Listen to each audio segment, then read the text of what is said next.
So well guys, स्वागत है आप लोगों का फिर से एक और नई वीडियो में। आज की वीडियो हमारी रहने वाली है स्वच्छ भारत अभियान का परिचय पर, जो कि आपका यूनिट 1 है, जिसके बेहद ही महत्वपूर्ण टॉपिक्स को आज की वीडियो में हम कवर करने वाले हैं। सो वीडियो को शुरू से लेकर एंड तक ज़रूर देखिएगा। तो वीडियो में बिना टाइम वेस्ट के वीडियो को शुरू करते हैं। सबसे पहले हम देख लेते हैं हमारा पाठ्यक्रम, यानी हमें इस ये यूनिट 1 है, इसमें पढ़ना क्या क्या है। पहला है हमारा स्वच्छ भारत अभियान का परिचय। नेक्स्ट है हमारा स्वच्छता पर गांधीवादी दृष्टिकोण। उसके नेक्स्ट है हमारा स्वच्छ भारत अभियान। अगला है हमारा स्वच्छता, स्वास्थ्य व सतत कचरा प्रबंधन। उससे अगला है हमारा स्वच्छ भारत अभियान के लिए कार्यरत संस्थाएं और नोडल मंत्रालय। अगला है हमारा स्वच्छ भारत अभियान के विभिन्न चरण और उनका मूल्यांकन। उससे अगला है हमारा नागरिकों की भूमिका, यानी स्वच्छाग्रही और स्वच्छाग्रही का योगदान। इन सभी टॉपिक्स को हम बेसिकली आज कवर करने वाले हैं। सो ये वीडियो आप लोगों के लिए बहुत ज़्यादा हेल्पफुल रहने वाली है। सो वीडियो को अंत तक ज़रूर देखिएगा। तो सबसे पहले हम देख लेते हैं इसमें हमारा गांधी जी और स्वच्छता, यानी गांधी जी का और स्वच्छता का आपस में बहुत बड़ा लेन देन है। क्या है, थोड़ा सा देख लेते हैं उसके बारे में। सबसे पहले है महात्मा गांधी, जिन्हें हम राष्ट्रपिता के रूप में जाना जाता है। ठीक है, ये सबको पता है कि जो हमारे महात्मा गांधी हैं, उन्हें हम किस रूप में किस रूप में जानते हैं? राष्ट्रपिता के रूप में। ठीक है। स्वच्छता के महत्व में गहरी आस्था रखते हैं। जो स्वच्छता है उसका जो महत्व है, उनको बहुत अच्छे से कौन जानते थे? हमारे गांधी जी, कि स्वच्छता ही बेड़ा पार कर सकती है। तो आइए, उनके अनुसार शारीरिक स्वच्छता आध्यात्मिक शुद्धता का प्रतीक है। यानी जो शरीर की शुद्धता है वो आध्यात्मिक शुद्धता का प्रतीक है, उनका मानना था। उन्होंने इसे न केवल एक शारीरिक क्रिया बल्कि नैतिक और आध्यात्मिक अभ्यास माना है। उन्होंने इसे सिर्फ एक शारीरिक क्रिया नहीं माना, बल्कि नैतिक और आध्यात्मिक अभ्यास को मान लिया था इसको, स्वच्छता को। ठीक है, तो इसमें हमारा था स्वच्छता हर नागरिक का मूल कर्तव्य है। ये किसकी सोच थी? हमारे राष्ट्रपिता जो कि महात्मा गांधी थे, उनकी सोच थी। क्या थी? स्वच्छता हर नागरिक का मूल कर्तव्य, यानी साफ सफाई रखना हर नागरिक का मूल कर्तव्य। अगला है हमारा, यह आत्म अनुशासन, सादगी और सामाजिक जिम्मेदारी से जुड़ी हुई है। यानी ये हमारा अनुशासन, जो डिसिप्लिन वगैरह है, सादगी है, यानी सीधापन जो हम जीवन में जीते हैं, सामाजिक जिम्मेदारी है एक रूप से, स्वच्छता रखना, साफ सफाई रखना। ठीक है। अगला है हमारा, एक साफ सुथरा वातावरण स्वच्छ शरीर और मन के लिए आवश्यक है। यानी एक स्वास्थ्य या स्वच्छ कह लो या स्वास्थ्य कह लो, स्वास्थ्य शरीर और मन के लिए बेहद आवश्यक क्या है? हमारा स्वच्छता। अगर आपके आसपास स्वच्छता होगी तो आपका मन को भी अच्छा लगेगा और आपका शरीर भी साफ रहेगा। ठीक है। अगला है हमारा, गांधी जी की शिक्षाएं आज के स्वच्छ भारत अभियान की नींव बनी है। जो गांधी जी ने हमारी जो शिक्षा ग्रहण की और जो स्वच्छता पर उनकी नज़र थी, यानी स्वच्छता पर जो उनकी सोच थी, उसने लोगों की दृष्टिकोण को चेंज किया।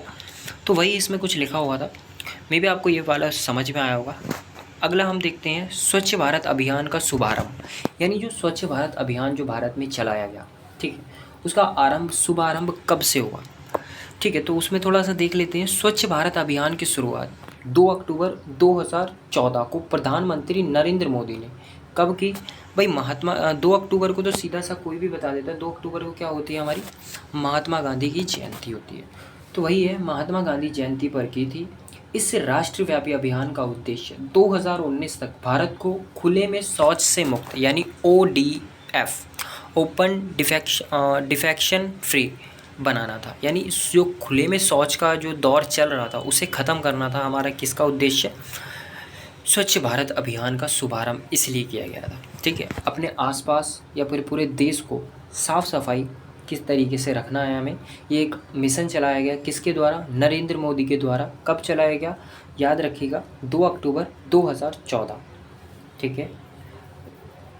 इसमें मुख्य पहलू के ऊपर थोड़ी सी नज़र डाल लेते हैं। ग्रामीण और शहरी क्षेत्रों में स्वच्छता सुधार, यानी जो ग्रामीण और शहरी क्षेत्रों में जो कमियां थी स्वच्छता को लेकर, उनमें सुधार किया गया। अगला है हमारा शौचालयों का निर्माण, यानी जिसमें शौचालयों का निर्माण किया गया ताकि लोग खुले में शौच ना कर सकें। कचरा प्रबंधन और व्यावहारिक बदलाव, यानी जो कचरे थे उनको फेंकने के लिए उनका सही से प्रबंधन किया गया। ऐसे ही लोग जहाँ मर्जी फेंक देते थे, वो गलत तरीका था। उससे क्या होता था? हमारा वातावरण अशुद्ध होता था, जिससे हमारे अंदर बीमारियों का आह्वान जल्दी होता था। ठीक है, तो कचरा प्रबंधन से कम बीमारियों का होने लगा। व्यवहारिक बदलाव, लोगों में व्यवहार में बदलाव आने लगेगा। ठीक है, तो ये इसका उद्देश्य थे कुछ। अगला है हमारा सार्वजनिक स्वास्थ्य और स्वच्छता ढांचे में सुधार। जो सार्वजनिक स्वास्थ्य है, जो लोगों का बेसिक रूप से जो स्वास्थ्य होता है उसको सार्वजनिक स्वास्थ्य कहते हैं। स्वच्छता लानी है, ठीक है, ढांचे में सुधार करना है। तो ये था हमारा किसका शुभारंभ, स्वच्छ भारत अभियान का शुभारंभ, जो कि 2 अक्टूबर 2014 में किया गया। हमारे नरेंद्र मोदी जो कि प्रधानमंत्री बने थे, उन्होंने कब किया गया, महात्मा गांधी की जयंती के दिन। ठीक है, इसका मुख्य उद्देश्य, सबसे जो मेन उद्देश्य था इसका, खुले में शौच से मुक्ति, ये इसका मेन उद्देश्य था। ठीक है, आई होप कि आपको ये भी समझ में आया होगा। अभियान के उद्देश्य, जो ये स्वच्छ भारत अभियान चलाया गया, इसके क्या क्या उद्देश्य थे उस पर थोड़ी सी नज़र डाल लेते हैं। सार्वभौमिक स्वच्छता कवरेज, यानी हर घर में स्वच्छ शौचालय की उपलब्धता होगी। ये हमारे नरेंद्र मोदी ने ऐलान किया था, जो कि कहीं ना कहीं आज के समय में बहुत ज़्यादा चेंजेस ला चुका है। साफ सुथरा परिवेश, सही कचरा प्रबंधन और स्वच्छता की आदतें, यानी सही कचरे का प्रबंधन हो, सही जहाँ पे गीला कूड़ा जाना चाहिए वहाँ गीला कूड़ा जाए, जहाँ पे सूखा कूड़ा जाना चाहिए वहाँ पे सूखा कूड़ा जाए। यानी जो हम देखते हैं ग्रीन डस्टबिन, ब्लू डस्टबिन, तो ये इन सब के प्रतीक थे शुरुआत के। ठीक है, और स्वच्छता की आदतें लगे लोगों को। लोग जो गंदगियों में रहना पसंद करते थे, जो आसपास गंदगी पड़ी है उससे उन्हें घिन नहीं आती थी, तो उनमें चेंजेस होने लगा। ठीक है, स्वच्छता की आदतें आने लगी। तीसरा है हमारा व्यवहार परिवर्तन, नागरिकों में जिम्मेदारी की भावना, यानी उनको नागरिकों को जागरूक बनाया गया, उनके अंदर ये जिम्मेदारी की भावना को पैदा किया गया कि स्वच्छता रखना बेहद ज़रूरी है। स्वच्छता हमारे जीवन के लिए कितनी ज़्यादा महत्वपूर्ण है उसके लिए। ठीक है, अगला है हमारा सतत कचरा प्रबंधन, यानी थोड़ा सा देख लेते हैं। स्रोत पर कचरा पृथक्करण, यानी स्रोतों पर कचरा का पृथक्करण हो, अलग अलग किया जाए। जैसे कुछ लोहा होता है, कुछ मिट्टियाँ होती है, कुछ गीले कूड़े, कुछ सूखे कूड़े, तो सबको अलग अलग किया जाए, वही है स्रोत पर कचरा प्रबंधन। ठीक है, पुनः उपयोग, यानी दोबारा से उपयोग किया जाए, जो यूजेबल चीज़ है उसको हम पुनः उपयोग कर लें या पुनः चक्रण कर लें, यानी रीयूज़ कर लें। ठीक है, आई होप कि आपको ये भी समझ में आया होगा। अगर आपको कुछ भी समझ में ना आए तो आप कमेंट बॉक्स में अपना कमेंट कर सकते हैं। अभियान का महत्व, अब जो ये अभियान था इसका सबसे महत्वपूर्ण महत्व क्या था। यह केवल सफाई का अभियान नहीं बल्कि स्वास्थ्य, जीवन स्तर और सतत विकास की दिशा में एक परिवर्तन है। क्या कहना चाह रहा है, देखो ध्यान से समझो बच्चों। यह केवल सफाई का अभियान नहीं था। देखो मेन नाम लिखा है, सफाई से रिलेटेड नहीं है ऐसा, जैसे आपने पढ़ लिया स्वच्छ भारत अभियान, नहीं, ये सिर्फ एक सफाई का अभियान नहीं था बल्कि स्वास्थ्य, जीवन स्तर को बेहतर बनाना और सतत विकास करना। यानी सतत विकास का मतलब है जो उनकी भावी पीढ़ियाँ है वो भी बीमारियों से रहित हो। ठीक है, तो वही होती है सतत पीढ़ियाँ, यानी भावी जो आने वाली पीढ़ियाँ होती है उनका भी सही ढंग से विकास हो सके।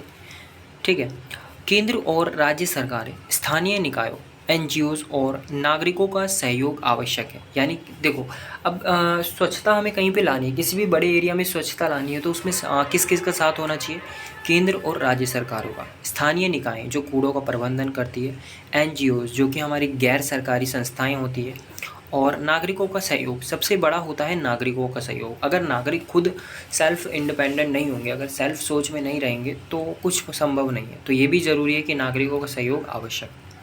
ठीक है, स्वच्छता बीमारियों से बचाव और जीवन की गुणवत्ता सुधारने में सहायक है।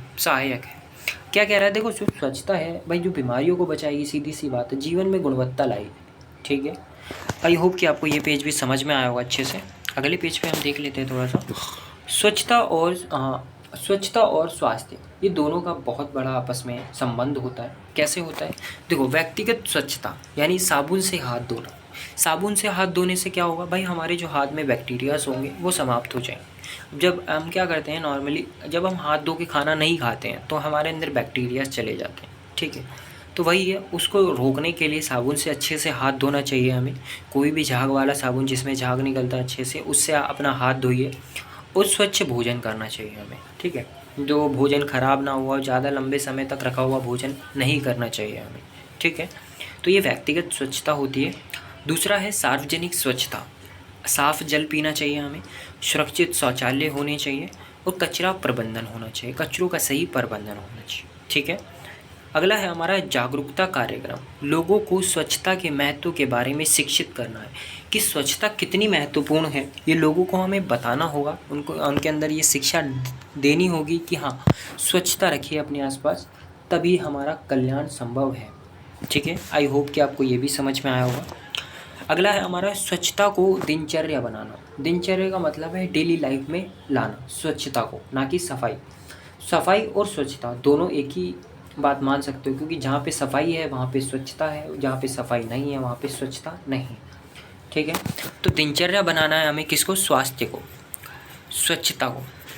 नियमित अभ्यास से स्वच्छता को जीवन शैली का हिस्सा बनाया जा सकता है। क्या कहना चाह रहा है भाई, जो नियमित अभ्यास हम करेंगे, डेली साफ़ सफाई रखेंगे। ऐसा होता है नहीं कि हमारे आसपास गंदगी आए बट हम इग्नोर मार देते हैं कई बार कि नहीं यार छोड़, आलस आ रहा है, तो ऐसा नहीं करना है। नियमित अभ्यास करना है, स्वच्छता बनाए रखनी है, उसकी जीवन शैली अपने आप हमें लग जाएगी, उसकी दिनचर्या हमारी अपने आप बन जाएगी अगर हम इसे नियमित रूप से करेंगे तो। ठीक है, इससे जल जनित बीमारियां और संक्रमणों की दर घटती है। क्या कह रहा है, जल जनित यानी जल से जो भी बीमारियां बनती है, यानी अशुद्ध जल पीने से जो भी बीमारियां हमारे शरीर में आती है उनकी कमी होगी। दूसरा, संक्रमण, जो एक से दूसरे में फैल जाती है बीमारियां, उनकी दर बहुत घट जाएगी।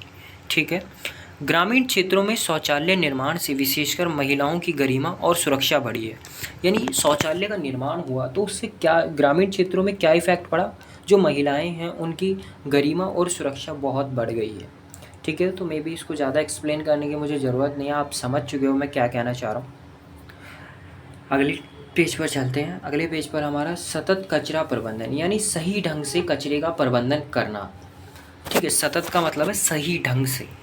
कचरे का वर्गीकरण, यानी कचरे भी दो प्रकार के होते हैं, जैविक और अजैविक। जैविक का मतलब है जिनको जीव घटन कर जाए, यानी जो जिनका गठन हो जाए, जो वातावरण में अपने आप गायब हो जाते हैं, उन्हें हम जैविक बोलते हैं। अजैविक जो कभी नहीं ख़त्म होते, जैसे प्लास्टिक की पन्नी होती है जिसमें हम थैलियाँ होती हैं उनका यूज़ करते हैं तो वो कभी भी नष्ट नहीं होती है, तो वही हमारी अजैविक कचरे को बोलते हैं अलग करना। ठीक है, तो इसमें क्या क्या है हमारा, रिड्यूस, रीयूज़, रिसाइकल, ये तीन क्रम बताए हैं इसने।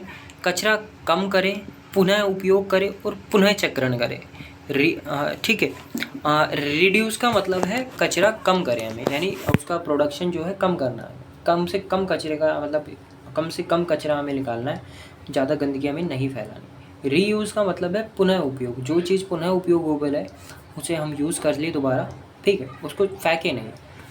रिसाइकल यानी पुनः चक्रण, जैसे प्लास्टिक जो हमारी होती है उनका पुनः चक्रण हो जाता है तो हम क्या करते हैं, कचड़ों में फेंक देते हैं, तो वो कहाँ जाती है, हमारी कबाड़ियों के पास, तो कबाड़ी क्या करते हैं, उसे रिसाइकल के लिए भेज देते हैं। तो कहीं ना कहीं ये एक सही है, एक अभियान कहीं ना कहीं काम किया है इस अभियान ने।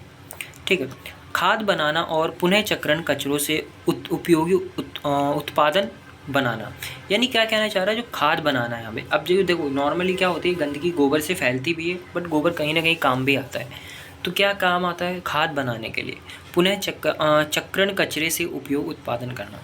ठीक है, मे भी आपको ये समझ में आया होगा। अगला है हमारा शामिल एजेंसियों व मंत्रालय। इसमें क्या है बच्चों, शहरी क्षेत्रों में आवास और शहरी कार्य मंत्रालय, शौचालय निर्माण, कचरा प्रबंधन, यानी क्या है, जो शहरी क्षेत्र है उनमें शौचालयों का निर्माण किया जाए, कचरों का सही से प्रबंधन किया जाए, तो उसके लिए कुछ एजेंसियां हैं।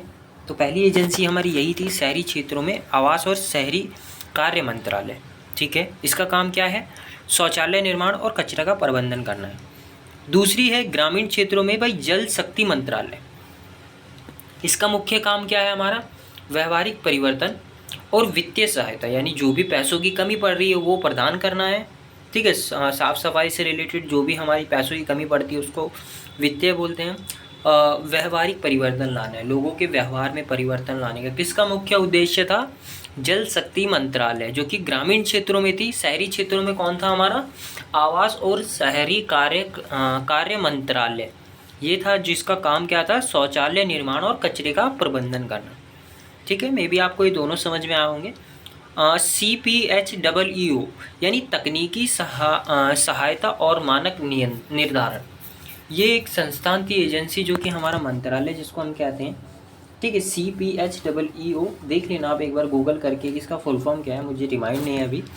तकनीकी सहायता और मानक निर्धारण, ठीक है, जो तकनीकी जो टेक्नोलॉजी से रिलेटेड जो भी सहायता चाहिए होती थी, मानक श्रम चाहिए होते थे, उनका कौन निर्धारित करती थी? हमारी ये संस्था। स्थानीय निकाय यानी आसपास जो भी कूड़ा कचरा जमा हो गया उनका निकाय करने वाली संस्था कौन थी? नगर पालिकाएं व नगर निगम, ठीक है। जैसे हमारे इलाकों में भी आती है कचरे की गाड़ियाँ आती है सुबह सुबह, तो वो कौन करता है? हमारा नगर पालिकाएँ। किसका काम है वो? नगर पालिकाओं का।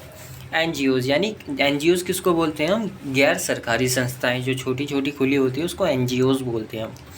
सुलभ इंटरनेशनल गूंज जैसे संगठनों की सक्रिय भागीदारी, इसका काम क्या है? एक्टिव रखना लोगों को, इसके लिए बिल्कुल एक्टिव रखना। सुलभ इंटरनेशनल यानी अंतर्राष्ट्रीय स्तर पर, गूंज जैसे ये एक अंतर्राष्ट्रीय स्तर पर एक संस्थान है गूंज जैसे संगठनों की सक्रिय भागीदारी बढ़ाई है, ठीक है। मे भी आपको ये समझ में आया होगा। अभियान के चरण, अब अभियान कितने चरणों से होकर गुजरा है? आइए थोड़ा सा चरण देख लेते हैं। चरण पहला है 2024 से लेके 19 तक, जिसमें मुख्य उद्देश्य खुले में शौच को बंद करना था, यानी ODF, जिसे हम पीछे पढ़ चुके हैं। भारत 89.9 मिलियन शौचालयों का निर्माण, भारत में कितना शौचालयों का निर्माण हुआ? 89.9 मिलियन शौचालय। ये कोई छोटा नंबर नहीं है दोस्तों, ये बहुत बड़ा नंबर है, जो कि स्वच्छता की एक बहुत बड़ी हमारी सफलता है। दूसरा है हमारा चरण 2, जो कि 20 से लेकर 25 तक है, जो अभी चल रहा है। ODF की स्थिति बनाए रखना, जो कि शौचालयों में जो खुले में शौचालय करने की जो प्रथा थी उसको बंद करना, और कचरे का प्रबंधन में सुधार लाया गया है। जो कचरे के प्रबंधन में जहाँ जहाँ कमी रह रही थी उनमें थोड़ा सुधार लाया जाएगा। अगला है हमारा लक्ष्य, जिसे हम अभी पाए नहीं है बट हमने लक्ष्य बनाया कि हाँ पा लेंगे हम, ठीक है। SDG लक्ष्य है जो है हमारा 6.2 2030 तक है, ठीक है। इसमें क्या है? 2030 से पहले ही भारत ने यह लक्ष्य 2025 में प्राप्त कर लिया, यानी 2019 में ही प्राप्त कर लिया 2030 का जो लक्ष्य हमें बनाना था, ठीक है। तो इतनी तेज़ी से भारत ने ग्रोथ की है, तो इसके लिए बहुत अच्छी बात है हमारे लिए। तो अगला हम देख लेते हैं। अगला है हमारा मूल्यांकन और निगरानी। देखो, कोई भी नई संस्थान या फिर कोई भी चीज़ हम कार्यक्रम शुरू करते हैं तो उसकी निगरानी भी बेहद ज़रूरी होती है, ठीक है।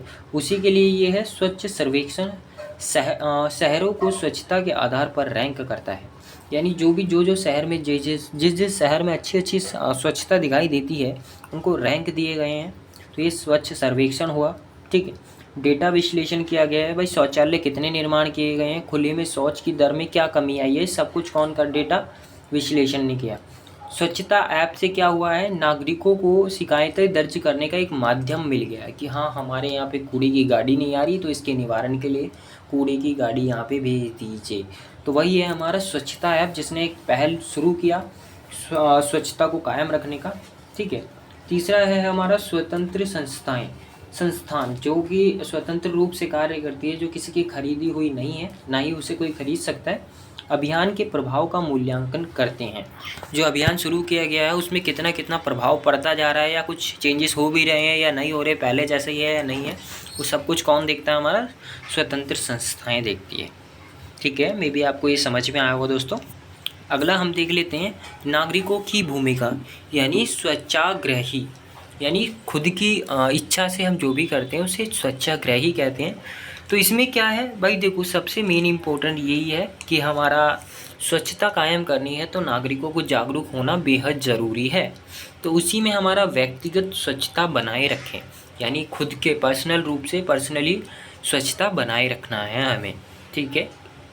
अगला है हमारा शौचालयों का निर्माण और उपयोग करें। भाई जिन्हें आदत है बाहर में खुले में शौच करने की, वो अपने आप को बदले, थोड़ा सा शौचालयों का निर्माण करें और उनका उपयोग करें, ठीक है।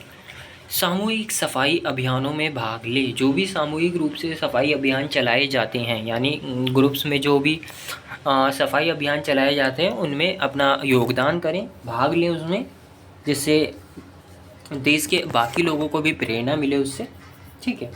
तकनीक का उपयोग करें, यानी तकनीक का उपयोग से क्या मतलब है, जो टेक्नोलॉजी मिली हुई है उसका अच्छे से उपयोग करें।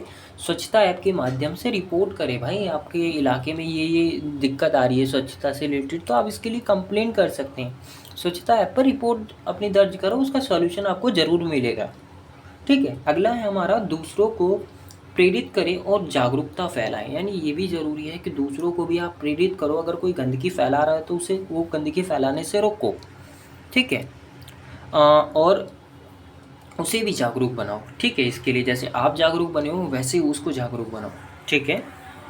तो मे भी आप लोगों को ये वीडियो पसंद आया होगा। वीडियो में यहाँ तक बने रहने के लिए आपका दिल से धन्यवाद दोस्तों।